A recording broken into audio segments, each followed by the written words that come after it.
Hello, so our today's topic is relations. पहला topic जो हम डिस्कस करेंगे इसके अंदर कुछ पार्ट जो है वो क्लास 11th का है एंड कुछ पार्ट क्लास 12th का है. So we are discussing overall relation like combine of chapter which was discussed in class 11th and then we will continue with class 12th relation also. So relation क्या होता था basically हमने पढ़ा था Cartesian product of two sets. मतलब अगर हम दो सेट्स को मल्टीप्लाई करेंगे उनका कार्टेशियन प्रोडक्ट लेंगे तो उसको हम एक तरह से कैसे किसी का कार्टेशियन प्रोडक्ट लेते हैं या कार्टेशियन प्रोडक्ट से रिलेशन कैसे बनता है वो सब अभी हम डिस्कस करेंगे. तो पहला टॉपिक है Cartesian product of two sets. Let A and B be two non-empty sets. The Cartesian product of the set A and B is defined as A cross B. Set बना दिया मैंने A, B such that A belongs to A and B belongs to B. अब इसका example क्योंकि this is like just a representation कि आप लिखोगे कैसे बट एक्चुअली में करना क्या है वो आपको एग्जाम्पल के थ्रू समझ आएगा. तो देखो एग्जाम्पल के अंदर मैंने लिया है ए लिया मैंने 1, 2, 3. बी लिया है P, Q. अब आपको क्या करना है आपको ना एक एलिमेंट को दूसरे के साथ ऑर्डर्ड पेयर के अंदर लिखना है. देखो जैसे 1, P, 2, P, 3, P सबका एक एक बन गया. अब Q के साथ बनाना है तो 1, Q, 2, Q एंड 3, Q. तो देखो 1, P, 2, P, 3, P, 1, Q, 2, Q, 3, Q. अब अगर कोई आपसे पूछे अभी तक हमें सेट्स के एलिमेंट पता करने आते हैं कि जितने भी कॉमा से सेपरेटेड वैल्यूज होंगी उनको हम काउंट करेंगे और हमें नंबर ऑफ एलिमेंट्स पता चल जाएगा. बट अगर मैं आपसे पूछूं कि number of element A cross B के कितने होंगे तो आपको क्या करना है नंबर ऑफ एलिमेंट्स ए और नंबर ऑफ एलिमेंट्स बी को मल्टीप्लाई कर देना डायरेक्ट. तो आपको ऐसे लाइक हर एक पेयर क्योंकि आगे जाके हो सकता है कि आपको set of real numbers they दें या set of natural numbers they दें और उसके ऊपर रिलेशन डिफाइन कर दो तो आप ऐसे करके तो निकालोगे नहीं. तो आपको अगर वैसे निकालना है तो आप मल्टीप्लाई करोगे डायरेक्ट. देखो इसके अंदर 1, 2, 3 थ्री एलिमेंट्स इसके अंदर है दो एलिमेंट्स इसके अंदर है. तो 2 × 3 = 6. तो number of element A cross B के 6 आएंगे. और आप यहाँ पे काउंट करके भी देख सकते हो 1, 2, 3, 4, 5, 6. तो हमारा आंसर भी सही है. अब कार्टेशियन प्रोडक्ट से हमारा रिलेशन आगे जाके डिफाइन होता है. तो रिलेशन क्या होता है any subset of A cross B. A cross B का कोई भी सबसेट. सबसेट क्या होता है हमने बहुत अच्छे से सेट्स में अभी कल ही डिस्कस करा था. So any subset of A cross B is defined as a relation from set A to set B where set A and set B are non empty sets. तो अगर ए क्रॉस बी जैसे अगर देखो यहाँ पे मैंने ए क्रॉस बी करा था ऊपर. अब इसका अगर मैं कोई सबसेट ले लूं अब आपको पता है कि every set is a subset of itself also. तो या तो मैं पूरा जैसे ये बना हुआ है वैसे एज इट इज ले लूं तो ये भी मेरे रिलेशन कहलाएगा. बट अगर मैं ले लूं सिर्फ 1, P और 2, P और मैं यहीं पे कर्ली ब्रैकेट से क्लोज कर दूं तो ये भी मेरा एक सबसेट होगा ए क्रॉस बी का. एंड हेंस ये भी मेरा एक रिलेशन कहलाएगा. Now subset of A cross A is called relation from A to A. तो ज्यादातर आगे जो भी हम डिफाइन मतलब जो भी क्वेश्चंस करेंगे ना मैक्स ऑफ द क्वेश्चन ए के ऊपर ही डिफाइन होते हैं. मतलब ए का मल्टीप्लाई ए से ही करेंगे और उसी के अंदर से सबसेट आएगा. Now if you want to ask number of relation in the above equation. अगर आपको नंबर ऑफ रिलेशंस निकालने हैं क्योंकि हमने ऊपर एक एग्जांपल डिस्कस करा था हम उसी की बात कर रहे हैं. तो हमें 2 की पावर के अंदर जो नंबर ऑफ एलिमेंट्स होते हैं ए क्रॉस बी के उसे लिखना होता है. तो हम इसी एग्जांपल को मैंने आगे कंटिन्यू करा है. तो देखो हमने नंबर ऑफ एलिमेंट्स निकाल लिए थे 2 × 3 6. अब अगर मेरे को नंबर ऑफ रिलेशन निकालने तो मेरे को इसको ये जो पावर ये भी जो भी मेरा लाइक नंबर ऑफ एलिमेंट्स आएंगे टोटल उसको मेरे को 2 की पावर में लिख देना एंड मेरे रिलेशंस निकल जाएंगे. तो देखो 2 की पावर 6 तो ये मेरे रिलेशंस आ गए. अब next topic which we have to discuss is description of relations. अब वेज ऑफ राइटिंग रिलेशन. अब आपको पता होना चाहिए कि रिलेशन किन किन तरह से लिखा जा सकता है. जैसे हमने सेट बिल्डर फॉर्म और रोस्टर फॉर्म पढ़ी थी like some what like that also. तो लेट ए देखो अब मैंने एक एग्जांपल लिया है कि मेरा ए सेट है 1, 2, 3. मेरा बी सेट है 1, 3, 5, 7. अब मैंने यहाँ पे एक लूप के अंदर उसे रिप्रेजेंट भी करा है. तो सपोज ये एक लूप है ए इसके अंदर मैंने 1 2 3, क्योंकि ए के अंदर 1 2 3 थे तो मैंने 1 2 3 लिख दिया, यहाँ पे मैंने 1 3 5 7 लिख दिया। अब रिलेशन कैसे लिखा जाएगा कि या तो आपको, जैसे आपने रोस्टर फॉर्म देखी थी कि उसके अंदर एलिमेंट्स डायरेक्ट रिप्रेजेंटेड होते हैं, तो ये समवेयर एक तरह से उसी की तरीके का है, क्योंकि इसके अंदर भी देखो जो आपका रिलेशन है, जो आपके ऑर्डर्ड पेयर है, वो आपको क्लियरली रिप्रेजेंट करे जाएंगे यहाँ पे। तो देखो 1 1 एक रिलेशन है, 2 3 एक रिलेशन है, 3 5 एक रिलेशन है। तो एक तो फॉर्म ऐसे होगी लिखने की कि आपको ऑर्डर्ड पेयर लिख के दिए जाए। एक तरीका ये होता है कि मैं ऐसे लिखूं, relation is equal to curly bracket a comma b such that b is equal to 2a minus 1 where a belongs to capital A and b belongs to capital B। तो इसके अंदर आपको ना रिलेशन डिफाइन करके दिया जाएगा। देखो अब ये दोनों सेम चीज लिखी, कैसे? सपोज मैंने a की वैल्यू 1 लिखी, ठीक है, तो मेरे को b की वैल्यू निकालनी है, मैंने 1 लिखी, 2 माइनस 1 1। तो अगर मैं a 1 रख रही हूँ तो b भी 1 आ रहा है, तो ये वाला हमारा ऑर्डर पेयर आ गया। सेकेंड चीज, अगर मैं a को 2 रख दूं, तो देखो a को मैंने 2 रख दिया तो 4 माइनस 1 3, तो मेरा b 3 आ रहा है। तो a को 2 रखा, b 3 आ रहा है, तो ये वाला भी हमारा आ गया। अब नेक्स्ट, अगर मैं a को 3 रखूं, तो देखो 3 रखूं तो 3 2 से 6, 6 माइनस 1 5, तो मेरा b 5 आ रहा है, तो 3 5। अब अल्टीमेटली लिखी सेम चीज है, बट लिखने का तरीका अलग है यहाँ पे। तो ये दो तरीके से हम लिखा जा सकता है।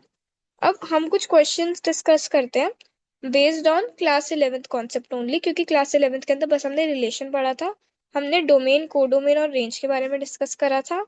And class 12th is mainly about types of relation. तो पहले हम क्लास 11th के कुछ क्वेश्चंस देखते हैं। तो सपोज मैंने आपको एक सेट दिया ए, इसके अंदर 1 2 3 है, ऐसे करके 14 तक एलिमेंट्स है।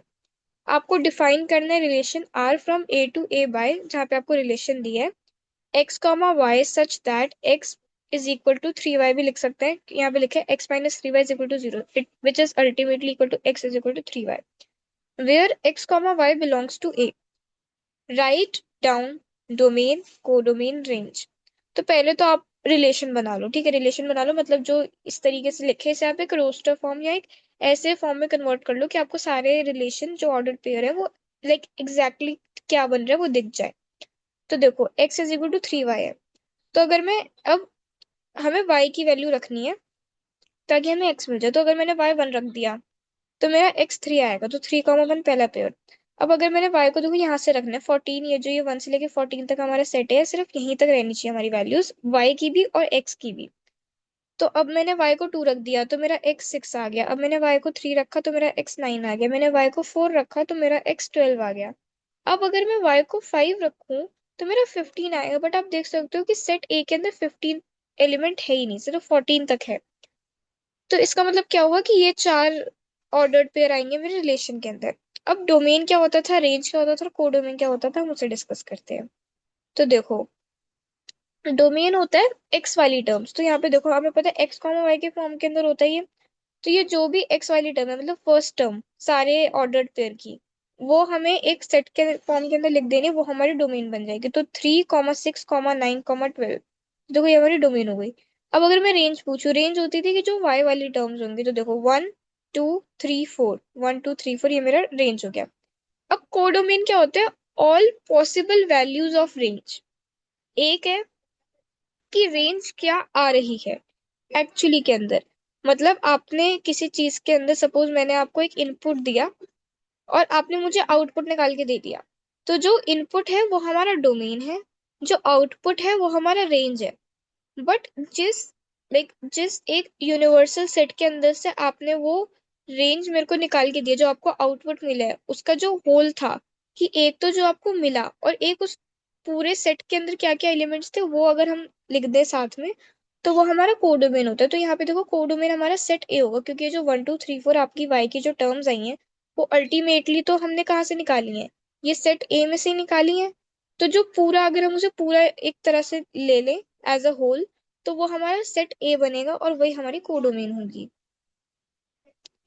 Now next question we will discuss कि आपको बोला है write a relation on A defined as X is related to Y such that Y is equal to X square, where set A हमें दिया -1 1 2 3 4, also write domain and range of the relation.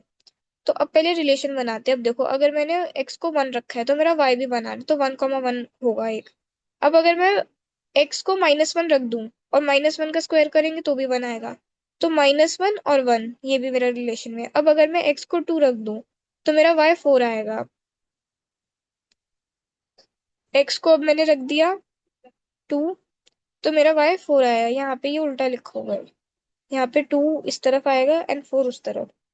ठीक है। उसके बाद अगर मैं 3 रख दूं, तो अगर आप देखो, मैंने अगर x को 3 रख दिया तो मेरा y 9 आ रहा है। बट 9 तो देखो सेट ए में कहीं पे लाई नहीं कर रहा, तो ये तो लाइक गलत हो गया। मतलब ये तो हम ये माना कि वैल्यू आ रही है, बट इस वैल्यू को हम ले नहीं पाएंगे। ठीक है। देखो ये 2 है और ये 4 है। सिमिलरली ये 2 है और ये 4 है। ठीक है। अब ठीक हो गया।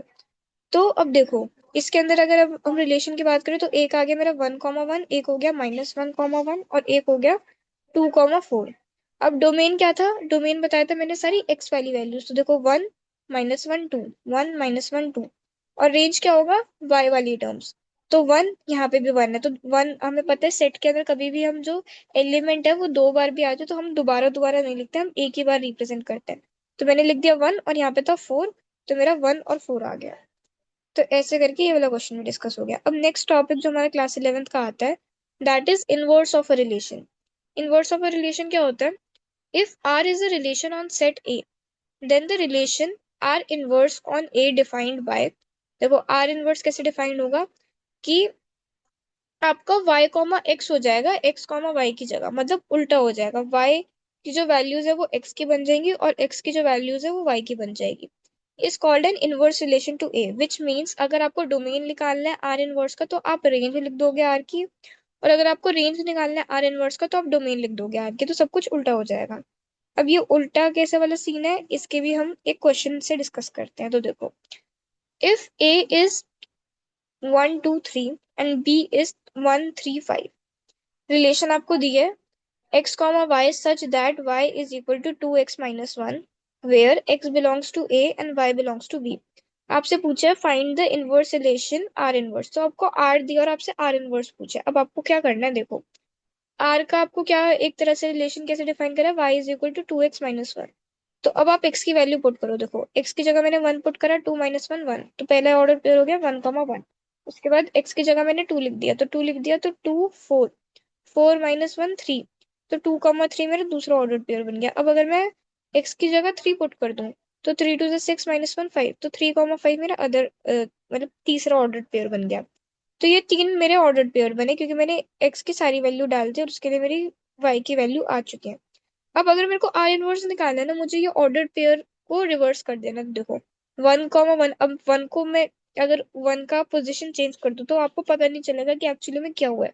बट आप इस वाले चीज से समझ सकते हो कि यहाँ पे 2,3 था तो यहाँ पे 3,2 हो गया।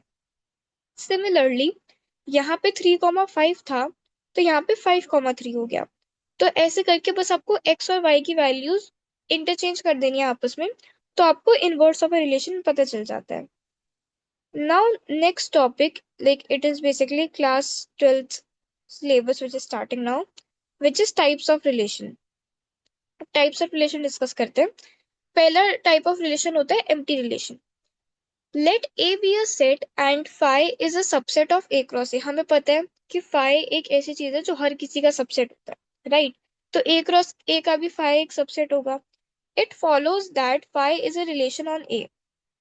सही बात है, which is called empty relation. तो अगर कहीं पे भी रिलेशन आपको फाई दिया हो कि कोई रिलेशन फाई के टर्म्स में डिफाइंड है कि वो फाई है, तो फाई का मतलब है नल। तो null is also equal to empty, तो it is ultimately becoming empty relation. ठीक है। Second is universal relation. Let A be a set and A cross A. हमें पता है every set is a subset of itself, right? तो A cross ए भी subset होगा A cross ए का। It follows that A cross A is a relation on A, which is called universal relation. अगर आपको A cross A पूरा ही दे दिया जाए as relation तो आप उसे एक यूनिवर्सल रिलेशन कहोगे। Now identity relation. So identity and reflexive, which are the next two relations we are discussing, they can be a little bit confusing, so please pay attention. If every identity relation क्या कहता है, if every element of A is related to itself only, देखो मैंने only पे यहाँ पे underline करा है, then the relation is called identity. अगर हर एक element of set A अपने आप से मतलब खुद से रिलेटेड है, जैसे अगर एक सेट है मेरे पास, सेट के अंदर एलिमेंट्स है 1 और 2, और अब 1 1 से रिलेट कर रहा है और 2 2 से रिलेट कर रहा है सिर्फ, तो ये एक आइडेंटिटी रिलेशन कहलाएगा। अब फोर्थ रिलेशन क्या होता है, reflexive relation. A relation R on set A is said to be reflexive if every element of A is related to itself। यहाँ पे ओनली शब्द का मैंने इस्तेमाल नहीं करा है, तो इसे अगर एक तरह से एक रिप्रेजेंट करने का भी तरीका होता है, then A comma A belongs to R for all A belongs to A। ठीक है, ये एक सिंबलिक तरीका होता है रिप्रेजेंट करने का, you should know how to write this. अब इसके अंदर ओनली का यूज नहीं हुआ है और यहाँ पे ओनली का यूज हुआ है। अब ये ओनली की वजह से क्या क्या डिफरेंस आते हैं वो हम एक एग्जाम्पल के थ्रू समझते हैं। तो देखो, मैंने आपको एक एग्जाम्पल दिया है कि सेट ए है मेरा 1 2 3 4। अब रिलेशन मैंने आपको बना के दिया है कि 1 1 से रिलेट कर रहा है, 2 2 से रिलेट कर रहा है, 3 3 से रिलेट कर रहा है, 4 4 से रिलेट कर रहा है, एंड उसके साथ क्या हो रहा है, 1 2 से भी रिलेट कर रहा है और 2 4 से रिलेट कर रहा है। तो ये आपका आइडेंटिटी रिलेशन नहीं कहलाएगा, this will be a reflexive relation. क्यों? क्योंकि आइडेंटिटी रिलेशन क्या कहते हैं कि every element should be related to itself only. ठीक है, तो 1 1 से रिलेट कर रहा है, 2 2 से रिलेट कर रहा है, 3 3 से कर रहा है, 4 4 से कर रहा है, this is nice, this is okay. But at the same time only की जगह क्या है कि 1 2 से भी रिलेट कर रहा है, so it is not relating to itself only, which is why की एक आइडेंटिटी रिलेशनशिप नहीं और एक रिफ्लेक्सिव रिलेशन कहलाएगा। वेयर एज सेकेंड क्या होता है, अगर एक सेकेंड एग्जाम्पल देखिए कि आपको A 1 2 3 4 दिया है और यहाँ पे मैंने रिलेशन बनाया 1 1 2 2 3 3 4 4, यहाँ पे हर एक एलिमेंट सिर्फ अपने आप से ही रिलेट कर रहा है, तो इसे आप identity as well as reflexive भी बोल सकते हो। Now fifth relation which comes is symmetric relation. A relation is said to be symmetric when A comma B हमारा R से बिलोंग कर रहा है, at the same time B comma A भी R से बिलोंग करे, तो ये एक हमारा सिमेट्रिक रिलेशन कहलाता है। ठीक है, अब ये कैसे होता है, तो देखो, अगर एग्जाम्पल मैंने आपको दे रखा है, एक सेट है ए सेट के अंदर आपके पास 1 2 3 ये 3 एलिमेंट्स हैं, और अगर आपको रिलेशन दिया 1 1, ठीक है, 2 3 और 3 2, तो देखो यहाँ पे एक्स वाई की वैल्यूज इंटरचेंज हो रही है, तो that's why it is symmetric, कि मतलब आपका 2 3 अगर रिलेशन के अंदर लाई कर रहा है तो आपका 3 2 भी रिलेशन के अंदर लाई करेगा, so that's why it is a symmetric relation. Now, sixth relation which comes is transitive relation. Relation R on set A is transitive if X is related to Y. तो X आपका Y से relate हो रहा है, Y आपका Z से relate हो रहा है, तो ये क्या इम्प्लाई करता है कि आपका X रिलेटेड होगा Z से। अब ये कैसे होता है, एग्जाम्पल के थ्रू समझते हैं।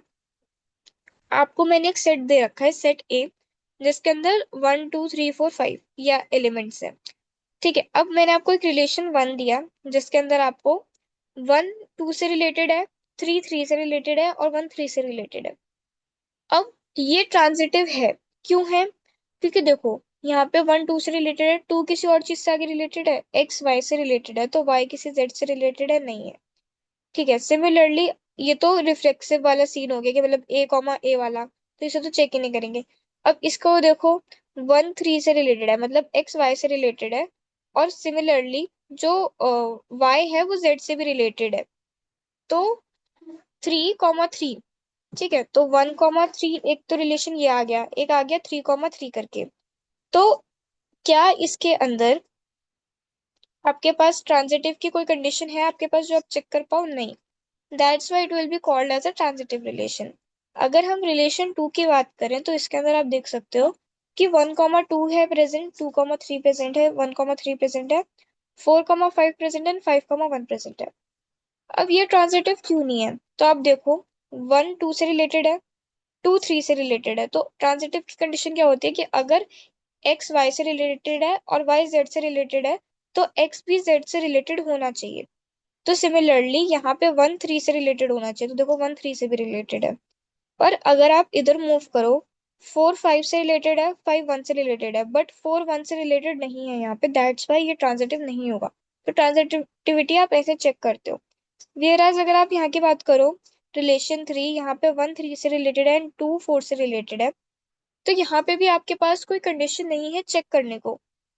देयरफॉर जब तक ये कंडीशन नॉट ट्रू हो जाए तभी आप उसे नॉन ट्रांजिटिव कहोगे। अगर आप वो कंडीशन चेक नहीं कर पा रहे हो या ऐसे कोई सर्कमस्टांसेस नहीं बन रहे कि आप ट्रांजिटिविटी चेक कर पाओ, तो आप उसे ट्रांजिटिव ही कहोगे, क्योंकि आपको उसके पास नॉन ट्रांजिटिव कहने का कोई और ऑप्शन है नहीं। Now let's discuss some of the JEE questions. So this question has been come in JEE 2005. आपको रिलेशन दिया है 3,3, 6,6, 9,9, 12,12, 6,12, 3,9, 3,12 and 3,6. Be a relation on A. Set आपको जो सेट A दिया वो है 3, 6, 9, 12. रिलेशन R अब आपको बताना है क्या है। रिफ्लेक्सिव ट्रांजिटिव है, सिर्फ रिफ्लेक्सिव है, इक्विवेलेंस रिलेशन है। इक्विवेलेंस रिलेशन क्या होता है, जब आपका जो रिलेशन है वो साथ साथ रिफ्लेक्सिव भी हो, ट्रांजिटिव भी हो और सिमेट्रिक भी हो। जब वो तीनों कंडीशंस फॉलो करे तो आप उसे इक्विवेलेंस रिलेशन कहते हो। So it's not something new, it's just अगर आपकी तीनों कंडीशन एक तरह से सेटिस्फाई हो रही है तो वो एक इक्विवेलेंस रिलेशन होगा। Now fourth is reflexive and symmetric only. तो ये चार ऑप्शन है, अब आप देखो, चेक करो। देखो, रिफ्लेक्सिव के लिए क्या है, every element should be related to itself for all elements belong to set A, right. तो 3 3 भी है, 6 6 भी है, 9 9 भी है, 12 12 भी है, तो रिफ्लेक्सिव तो डेफिनेटली होगा। अब सिमेट्रिक की बात करें तो देखो 6 12 है पर 12 6 नहीं है, तो ए बी है बट बी ए नहीं है, तो सिमेट्रिक तो ये नहीं है। अगर हम ट्रांजिटिव की बात करें तो अब देखो 3 6 है, right, eight the same time 6 12 भी है। 3 6 है, 6 12 है, तो 3 12 देखो 3 12 यहाँ पे है, तो ये ट्रांजिटिव भी है बट सिमेट्रिक नहीं है। तो इसका आंसर क्या है, रिफ्लेक्सिव एंड ट्रांजिटिव ओनली, क्योंकि यहाँ पे 6 12 है एंड 12 6 नहीं है। सिमिलरली अगर आप और किसी तरीके से देखना चाहो तब ऐसे भी देख सकते हो कि 3 9 है एंड 9 3 नहीं है। तो सिमेट्रिक ना होने के बहुत सारे रीजन है इसके पास। Now next question which I have to discuss is it has come in JEE 2023.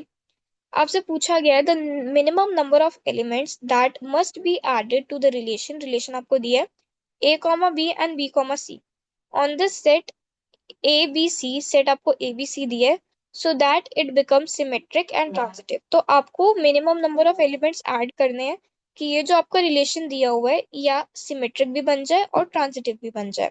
तो देखो आपको रिलेशन में क्या दिया है, a, b, c। अब एलिमेंट आप क्या क्या ऐड करोगे, तो देखो a, b है, b, c है, ट्रांजिटिव बनाना है तो a, c भी होना चाहिए, तो देखो a, c मैंने ऐड कर दिया। सिमिलरली a, b है, सिमेट्रिक भी बनाना है तो a, b है तो b, a भी होना चाहिए, b, c है तो c, b भी होना चाहिए, एंड a, c है तो c, a भी होना चाहिए, राइट। अब अगर हम एक और चीज रियलाइज करें तो देखो यहाँ पे जो b, c है, राइट, वो c, b से रिलेटेड है, राइट। तो b, c भी है, c, b भी है, तो हमने क्या पढ़ा था, x अगर y से रिलेटेड है और y अगर z से रिलेटेड है तो x और z भी रिलेटेड होने चाहिए, राइट। तो आप अगर यहाँ पे रियलाइज करो कि हमारा जो b, c है वो जो है c, b से रिलेटेड है तो b, b भी होना चाहिए। सिमिलरली a, b जो है वो b, a भी प्रेजेंट है तो a, b होना चाहिए एंड c, और b, b भी होना चाहिए। तो ये सारे जो रिफ्लेक्सिव के टर्म्स है वो भी यहाँ पे प्रेजेंट होंगे, तो a, भी ऐड होगा, b, भी ऐड होगा और c, भी ऐड होगा।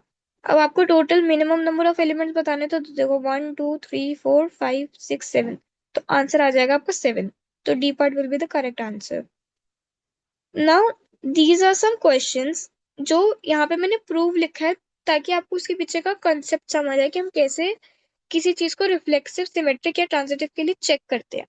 बट एक्चुअली के अंदर आपसे जो क्वेश्चन पूछा जाएगा वो ये पूछा जाएगा कि आपको x रिलेटेड टू y दिया है, x is less than equal to Y square, और आपको प्रूफ करना नहीं होगा, आपसे बस पूछा जाएगा कि क्या ये सिर्फ रिफ्लेक्सिव है, क्या ये सिर्फ ट्रांजिटिव है, क्या ये सिर्फ सिमेट्रिक है, या फिर ये इक्विवेलेंस रिलेशन है, तो ऐसे करके आपसे पूछा जाएगा। बट यहाँ पे हम पूरा प्रूफ देखेंगे ताकि हमें पता चले कि कैसी चीजें हो रही हैं।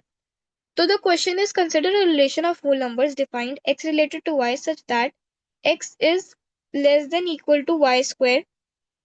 Prove that it is reflexive but neither symmetric nor transitive. तो हमें दे रखा है कि ये रिफ्लेक्सिव है बट सिमेट्रिक और ट्रांजिटिव नहीं है। अब ये देखते हैं। तो देखो आपको रिलेशन दिया है Y square is greater than equal to X. अब ए बिलोंग कर रहा है होल नंबर से। अब रिफ्लेक्सिव की कंडीशन क्या थी कि ए कॉमा ए आर से बिलोंग करेगा। तो आपको पता है A square is greater than equal to A square. तो ए स्क्वायर तो हमेशा बड़ा ही होगा ए से, तो ये हमेशा ट्रू रहेगा। तो रिलेशन हमारा रिफ्लेक्सिव तो है, तो ये तो हमारा प्रूफ हो गया। अब अगर हम बात करें सिमेट्रिक और ट्रांजिटिव कैसे नहीं है उस बारे में, तो देखो let A comma B belongs to R. तो क्या हमारा इम्प्लाई होगा कि B square is greater than equal to A. अब सिमेट्रिक की कंडीशन मैंने यहाँ पे पहले लिख रही कि B square is greater than equal to ए।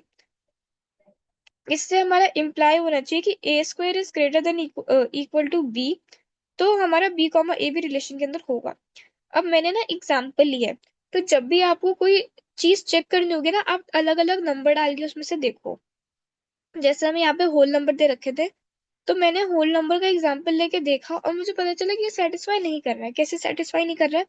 देखो अगर मैं ए की वैल्यू 3 रख दूं और मैं बी की वैल्यू 10 रख दूं, तो देखो A comma B belongs to R, तो ये A comma B belongs to R तो है, क्योंकि बी का स्क्वायर है 100, 100 is greater than equal to 3, satisfied. But अगर मैं आपसे पूछूं कि क्या 10,3 रिलेशन में लाइक कर रहा है, तो देखो आपको 3 का स्क्वायर करना पड़ेगा 9, and 9 is not greater than equal to 10। तो ये हमारे रिलेशन में बिलोंग नहीं कर रहा है, that's why it is not symmetric. Similarly हम ट्रांजिटिव के लिए चेक करेंगे। तो देखो ट्रांजिटिव क्या कहते हैं कि A comma B belong to R है और B comma C belong to R है, तो ए कॉमा सी भी रिलेशन के अंदर होना चाहिए। अब मैंने ए को 10 ले लिया, बी को 4 ले लिया और सी को 3 ले लिया। तो देखो B square greater than equal to A होना चाहिए, राइट? तो 16 is greater than equal to 10, तो 10,4 हमारा रिलेशन के अंदर है। अब 4,3 भी रिलेशन के अंदर है। कैसे? क्योंकि मैंने यहाँ पे बी स्क्वायर लिया, तो देखो 3 का square 9, 9 is greater than equal to 4, तो ये भी रिलेशन के अंदर है। तो अगर 10 4 से रिलेटेड है और 4 3 से रिलेटेड है, तो हमारा 10 भी तो 3 से रिलेटेड होना चाहिए। बट अगर आप इसको कंडीशन के अंदर डालोगे तो 9 is not greater than equal to 10, that's why ये हमारा ट्रांजिटिव नहीं है। तो इससे आपको पता चल गया कि ये रिलेशन रिफ्लेक्सिव तो होगा बट सिमेट्रिक और ट्रांजिटिव नहीं होगा। Now the next question which comes is, let S be the set of all real numbers. Show that the relation R is equal to A comma B such that 1 plus AB is greater than 0. On S is reflexive, तो ये relation reflexive है, symmetric है but transitive नहीं है। तो आपको relation दिया 1 plus A B is greater than 0। अब ये आप कैसे करोगे? तो देखो रिफ्लेक्सिव के लिए ए कॉमा ए बिलोंग करना चाहिए, तो 1 plus A square is greater than 0। तो A square is greater then -1, ये ऑलवेज ट्रू है क्योंकि हमें पता है किसी के भी स्क्वायर की value, even the negative number के स्क्वायर की वैल्यू कभी भी नेगेटिव नहीं आती है। कभी भी वो -1 से बड़ी नहीं, मतलब हमेशा वो -1 से बड़ी आएगी, -1 से छोटी कभी नहीं आ सकती। ठीक है, 0 आ सकता है या 0 से बड़ा नंबर होगा। तो ये ऑलवेज ट्रू है, राइट? तो रिलेशन इज रिफ्लेक्सिव, तो रिफ्लेक्सिव तो हमारा प्रूव हो गया। अब सिमेट्रिक की बात करते हैं। अगर सिमेट्रिक है तो let A comma B belongs to R for all A comma B belongs to S. तो देखो इसके अंदर क्या लिया मैंने, 1 प्लस ए बी लिया, इट इज ग्रेटर देन 0। तो अब अगर मैं 1 प्लस ए बी लिखूं या 1 प्लस बी ए लिखूं, अगर हम दो चीजों का मल्टीप्लाई करें, सपोज मेरा जो ए और बी है वो 2 और 3 है, ठीक है? तो अब अगर मैं 1 प्लस 2 इंटू 3 लिखूं तो मेरा 6 होगा, 7, 7 इज ग्रेटर देन 0। अगर मैं 1 प्लस 3 इंटू 2 लिखूं, तो अगर मैं 2 इंटू 3 करूं या 3 इंटू 2 करूं, रहेगा तो वो 6 ही, एंड 6 प्लस 1 रहेगा तो ग्रेटर देन 0 ही। तो बी कॉमा ए भी हमारे रिलेशन के अंदर बिलोंग कर रहा है, तो रिलेशन इज सिमेट्रिक। अब अगर हम ट्रांजिटिव की बात करें, तो ट्रांजिटिव के लिए क्या है कि ए कॉमा बी भी रिलेशन के अंदर होना चाहिए एंड बी कॉमा सी भी रिलेशन के अंदर होना चाहिए। तो देखो इसके अंदर क्या बना है, ए बी का जो हमारा प्रोडक्ट है वो ग्रेटर देन -1 होना चाहिए, और जो बी सी का प्रोडक्ट है वो भी ग्रेटर देन -1 होना चाहिए। अब ये ट्रांजिटिव कैसे नहीं है उसको हम कैसे प्रूव करेंगे कि हम एक एग्जाम्पल लेंगे इसके अंदर। ठीक है, हम नंबर से यूज करेंगे। तो देखो a हमारा -20 है, b हमारा -5 है। ठीक है, तो a मैंने -20 ले लिया, b मैंने -5 ले लिया और c मैंने 1/10 ले लिया। राइट, तो अब अगर मैं इसे मल्टीप्लाई करूँ तो देखो 2 इंटू 5 10, 10 इंटू 10 100। राइट, तो ये प्लस का 100 बनेगा, तो प्लस का 100 इज ग्रेटर देन -1। तो एक तो हमारी ये कंडीशन ट्रू हो गई, तो ए भी तो हमारे रिलेशन के अंदर है। अगर हम बीसी की बात करें तो -5 और मैंने सी के लिया था 1/10, तो इसको अगर आप देखोगे तो मेरा बनेगा -1/2, और आपको पता है -1/2 इज ग्रेटर देन -1, तो ये भी मेरे रिलेशन के अंदर लाई करेगा। पर अगर मैं अब AC के लिए चेक करूं, ठीक है, AC के लिए अगर मैं चेक करूं तो AC मेरा ग्रेटर देन -1 नहीं आ रहा है। क्यों? क्योंकि देखो -20 इंटू 1/10, तो मेरा -2 आ रहा है, and -2 is not greater then -1, it is less then -1, therefore relation is not transitive and it is hence proved. तो ऐसे करके आपको क्वेश्चंस को समझना पड़ेगा, एंड आपको ज्यादातर ना नंबर्स लेके दिमाग के अंदर सोचना पड़ेगा कि क्या एग्जाम्पल हो सकता है, क्योंकि इसके अंदर अगर आप 1/10 की जगह कुछ और लेते ना तो शायद आपकी ट्रांजिटिविटी प्रूव हो जाती। बट अगर एक भी रिलेशन आपका ट्रांजिटिविटी प्रूव नहीं कर रहा है तो वो ओवरऑल ट्रांजिटिव नहीं कहलाएगा। Now the next question which comes is, relation दिया आपको x, y बिलोंग्स टू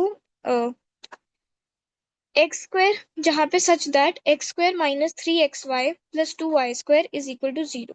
ठीक है, for all x, y belongs to R is, अब आपको बताना है ये रिफ्लेक्सिव है, सिमेट्रिक है बट ट्रांजिटिव नहीं है, सिमेट्रिक है ट्रांजिटिव है बट रिफ्लेक्सिव नहीं है, ये रिफ्लेक्सिव एंड ट्रांजिटिव है और सिमेट्रिक नहीं है। अभी आप कैसे करोगे? तो देखो ये मैंने क्यों ऐड करा है, इसके अंदर ना थोड़ा सा पहले का कॉन्सेप्ट लगेगा, क्वाड्रेटिक बनेगी। एंड जो हमने क्लास 12 के अंदर डिफरेंशियल इक्वेशन डिस्कस करा था, तो it's somewhat looks like that, but since यहाँ पे हम डिफरेंशिएट नहीं कर रहे हैं तो वो एग्जैक्ट इक्वल नहीं है, बट समवट। राइट, तो देखो x² -3xy + 2y² is equal to 0। अब आपको क्या करना है, इस पूरी इक्वेशन को डिवाइड करना है बाय y² से। तो अगर आप डिवाइड करोगे तो देखो x/y का होल स्क्वायर बनेगा, -3xy बनेगा, x/y बनेगा, +2 बनेगा, क्योंकि यहाँ पे तो y² 1 हो जाएगा। अब आपको क्या करना है, x/y को आप t पुट कर दो। ठीक है, तो क्या बनेगा, t² -3t + 2 is equal to 0। ये आपकी क्वाड्रेटिक बन गई। अब इसमें आप मिडिल टर्म स्प्लिटिंग लगा दो, तो t² -1t -2t +2। तो यहाँ पे मैंने t कॉमन ले लिया, t -1 बचा, यहाँ पे मैंने -2 कॉमन ले लिया, t -1 बचा, तो मेरे दो फैक्टर्स निकल के आ गए, t -1 एंड t -2। तो अगर मैं t -2 देखूँ तो t तो मैंने x/y लिखा था, तो x/y इज इक्वल टू 2 आया या x/y इज इक्वल टू 1 आया। अब इससे मेरे दो केसेस बने, या तो मेरा x is equal to 2y है या मेरा x is equal to y है। अब अगर x is equal to y है तो रिफ्लेक्सिव तो ट्रू हो ही जाएगा, राइट। और हमें सिमेट्रिक और ट्रांजिटिव के लिए ये वाला केस लेना पड़ेगा। तो देखो if x, y belongs to R, तो x हमारा मल्टीपल है, मतलब डबल है y का। ठीक है, बट अगर y, x भी रिलेशन के अंदर आ जाएगा तो ये तो पॉसिबल है नहीं, क्योंकि अगर x डबल है y का तो अगर आप y पूछोगे तो y हाफ होगा x का, राइट। तो ये सिमेट्रिक नहीं है, क्योंकि इसका अगर ये सिमेट्रिक होता तो इसका मतलब क्या होता कि x y का डबल है एंड y भी x का डबल है, बट ये पॉसिबल नहीं है mathematically, so that's why it is not symmetric. अगर हम ट्रांजिटिविटी की बात करें तो देखो a, b belongs to r and b, c belongs to r। अब हमें a, c की चेक करनी पड़ेगी, तो a इज इक्वल टू 2 भी हो जाएगा, अगर हम रिलेशन के अंदर डालें x is equal to 2y के अंदर, तो a इज इक्वल टू 2 भी हो जाएगा and b is equal to 2c हो जाएगा। बट ए और सी रिलेशन के अंदर क्यों नहीं लाई करेंगे, क्योंकि ए देखो अगर ए बी का डबल है और बी सी का डबल है तो ए तो सी का 4 टाइम्स हो जाएगा, राइट। और रिलेशन के अंदर तो डबल पूछा है तो ये तो 4 टाइम्स हो जाएगा, तो ए एंड सी रिलेशन के अंदर बिलोंग नहीं करेंगे, तो ये ट्रांजिटिव नहीं होगा। सो that's why the answer is reflexive only. तो इसके अंदर मेन ज्यादा ये टफ क्वेश्चन कैटेगरी के अंदर नहीं आता, बट इसके अंदर क्योंकि y² से डिवाइड करना था, यूजुअली ये लाइक गंदी सी इक्वेशन देख के लोग हट जाते हैं पीछे, but it was an easy question. And homogeneous differential equation के अंदर अगर आपको याद हो तो फिर हम x by Y is equal to V कर देते थे और फिर डिफ्रेंशिएट करते थे, राइट। तो वो वाला चीज लगता था, ये मेरे को समवट उसकी याद थोड़ी सी दिलाई थी, सो that's why I wrote it like this and I included this example. Now next question which comes is, let R be a relation on n cross n. n cross n मतलब natural numbers पे है, defined by a comma b is related to c comma d if and only if ad bracket b minus c is equal to bc bracket a minus d. Then relation क्या है, देखो अब यहाँ पे ये unique क्यों है, क्योंकि अभी तक हम एक ऑर्डर्ड पेयर की बात कर रहे थे कि एक ऑर्डर्ड पेयर के अंदर जो एक्स है वो वाई से रिलेटेड है. बट अब हम क्या करेंगे, हम दो ऑर्डर्ड पेयर को, मतलब एक ऑर्डर्ड पेयर को मैं दूसरे ऑर्डर्ड पेयर से ही रिलेट कर रही हूँ. So that's why it's a bit difference. So अब आपको रिलेशन बताने की रिफ्लेक्सिव है, सिमेट्रिक है, या रिफ्लेक्सिव सिमेट्रिक दोनों है, या रिफ्लेक्सिव सिमेट्रिक कुछ भी नहीं है. तो इसके अंदर कुछ नहीं करना है, आपको ना थोड़ा सा सॉल्विंग करनी है, जिसकी वजह से आपका आंसर जो है आपको थोड़ा सा समझ आएगा एंड फिर आप बस दिमाग में सोच के आंसर बना सकते हो और लिख सकते हो. तो देखो ए बी आपका रिलेटेड टू सी डी, और आपको रिलेशन क्या दिया, A D bracket B minus C is equal to B C bracket A minus D. अब मैंने क्या करा, ये जो बी सी था ना, मैं यहाँ पे नीचे डिनोमिनेटर में ले आई, और इसका जो ए डी था वो मैं यहाँ पे नीचे डिनोमिनेटर में ले आई. उसके बाद मैंने इनको ना सेपरेट कर दिया, तो B upon B C minus C upon B C, तो ऐसे करके बी से बी तो कैंसिल हो गया, तो वन बाय सी बचा.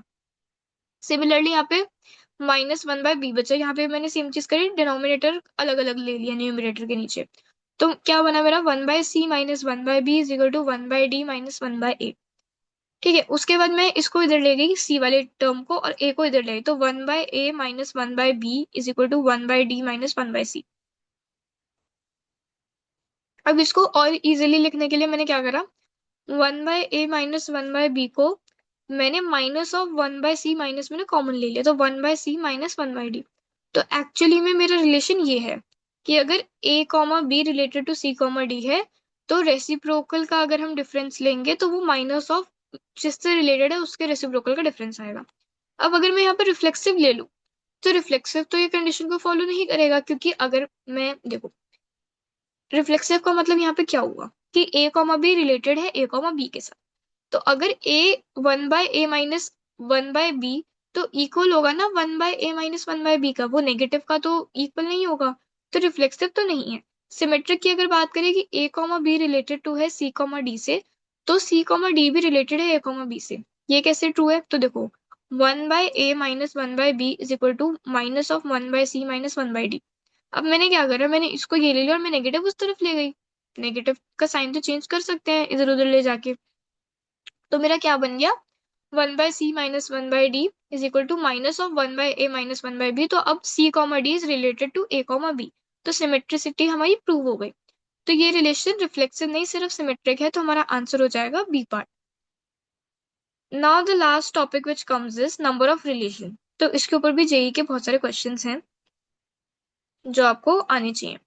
तो देखो नंबर ऑफ रिलेशंस क्या होते हैं, आपको डायरेक्ट फॉर्मूला याद रखना है कि कभी कभार आपको क्या दिया होगा, आपको सेट दिया होगा और आपको पूछा होगा कि नंबर ऑफ सिमेट्रिक रिलेशन निकालो या नंबर ऑफ रिफ्लेक्सिव रिलेशन निकालो.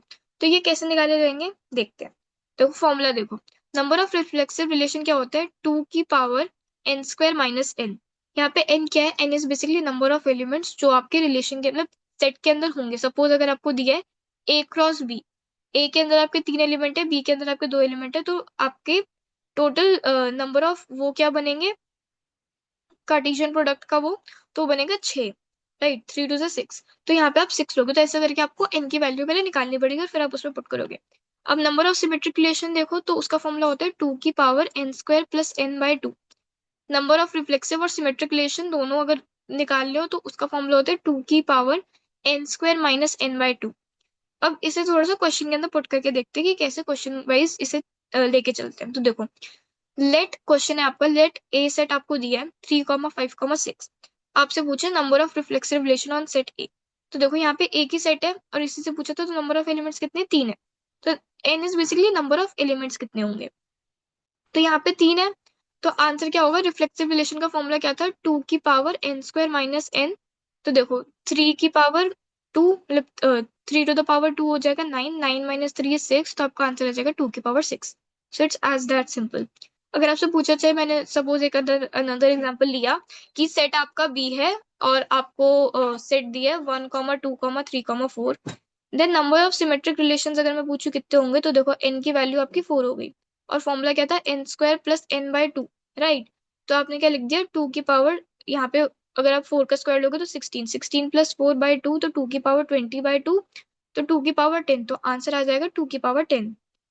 Now let's discuss one of the JEE questions, ये जेई 2024 के अंदर पूछा गया था। The number of symmetric relation defined on the set, आपको सेट दिया है 1, 2, 3, 4, तो n की वैल्यू तो आपकी 4 है यहाँ पे, विच आर नॉट रिफ्लेक्सिव। तो आपसे पूछा गया है कि ऐसे सिमेट्रिक रिलेशन बताओ जो कि रिफ्लेक्सिव नहीं है। तो आप total number of symmetric relation और उसके अंदर से जो आपका था, जो सिमेट्रिक और रिफ्लेक्सिव दोनों थे, उन्हें माइनस कर दोगे तो आपको मिल जाएगा, राइट। तो देखो फॉर्मूला क्या था, 2 की power, total number of symmetric relation का फॉर्मूला क्या था, 2 की पावर n² प्लस n/2, और सिमेट्रिक और रिफ्लेक्सिव दोनों का, जो दोनों रिलेशन का फॉर्मूला था उसका क्या था, 2 की पावर n² माइनस n/2। तो देखो 2 की पावर 16 प्लस 4/2, तो 2 की पावर 10 माइनस 2 की पावर 6, यहाँ पे 2 की पावर 6 बनेगा क्योंकि देखो 16 माइनस 4 12 एंड 12/2 इज 6। तो 2 की पावर 10 होता है 1024 एंड 2 की पावर 6 होता है 64, तो 1024 माइनस 64 इज 960। तो ये इंटीजर टाइप क्वेश्चन था, तो यहाँ पे 960 was the answer. Now the last question which I would love to discuss is कि नंबर ऑफ इक्विवेलेंस रिलेशन क्या निकालते हैं।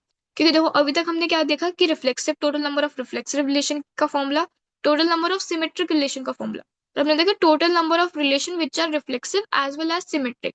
बट इक्विवेलेंस रिलेशन क्या होता था, अभी मैंने बीच में बताया था कि जो रिफ्लेक्सिव भी है, सिमेट्रिक भी है, ट्रांजिटिव भी है, ऑल टुगेदर तीनों रिलेशन अगर वो फॉलो कर रहे हैं तो उसे इक्विवेलेंस रिलेशन कहते हैं। तो देखो लेट आपको सी दिया है, a, b, c, तो आपको सेट सी से आपको ये बताना है कि कितने इसमें इक्विवेलेंस रिलेशन बनेंगे।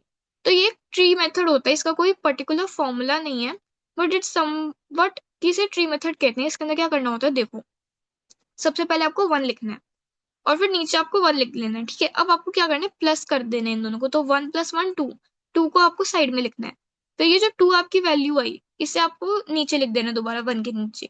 फिर आपको 1 और 2 को प्लस करना है, तो देखो 1 2 3, ठीक है, यहाँ पे 3 लिख दिया। अब यहाँ पे इसके ऊपर वाले एलिमेंट को प्लस कर देना, तो 3 + 2 5, तो यहाँ पे 5 आ गया।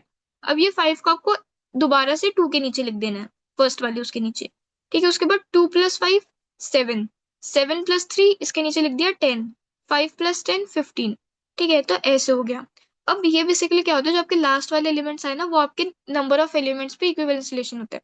अगर आपका एक में एलिमेंट है तो नंबर ऑफ इक्विवेलेंस रिलेशन 1 होगा। अगर आपके 2 एलिमेंट है सेट के अंदर तो इक्विवेलेंस रिलेशन आपका 2 होगा। अगर आपके 3 एलिमेंट है सेट के अंदर तो आपका equivalence relation, number of equivalence relation 5 होगा। यहाँ पे 4 थे तो आपका इक्विवेलेंस रिलेशन 15 आया, ठीक है। सिमिलरली अगर आपको 5 के लिए निकालना है तो देखो 15 को मैंने 5 के नीचे लिख दिया, 5 + 15 20, ठीक है। उसके बाद इन दोनों को प्लस करना है, 20 + 7 27, उसके बाद इन दोनों को प्लस करना है, 10 + 27 37, उसके बाद 37 + 15 52। तो अगर यहाँ पे 5 एलिमेंट होता, अगर यहाँ पे लिखा होता ए कॉमा बी कॉमा सी कॉमा डी कॉमा ई, अगर ई तक होता 5 एलिमेंट्स होते, तो यहाँ पे number of relation, equivalence relation on set C मैं 52 लिख दी। बट सिंस यहाँ पे 4 है एंड यहाँ पे 1 2 3 4 4 के लिए 15th वैल्यू है, तो आंसर आपको 15 आएगा। That's all for today, thank you.